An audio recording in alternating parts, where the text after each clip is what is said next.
Hi friends, welcome back to Keep Educating Yourself channel.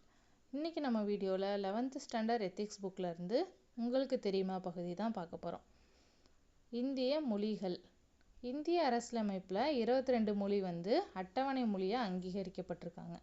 இந்திய அரசியலமைப்புல பாத்தீங்கன்னா 22 மொழிகள் அட்டவணை மொழிகளா அங்கீகரிக்கப்பட்டிருக்காங்க. அது என்னென்னன்னு பாத்தீங்கன்னா அஸ்ஸாமி, பெங்காலி, போடோ, டோக்ரி, குஜராத்தி, இந்தி, கன்னடம், காஷ்மீரி, கொங்கணி, மைதிலி, மலையாளம், மணிப்பூரி, மராத்தி, நேபாளி, ஒரியா, பஞ்சாபி, சமஸ்கிருதம், சாந்தலி, சிந்தி, தமிழ், தெலுங்கு, உருது.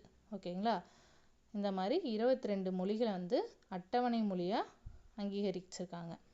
இதுல தமிழ் மொழி தான் பழமையான மொழி அப்படின்னு சொல்லியிருக்காங்க. ஓகேங்களா? தேங்க்ஸ் ஃபார் வாட்சிங்.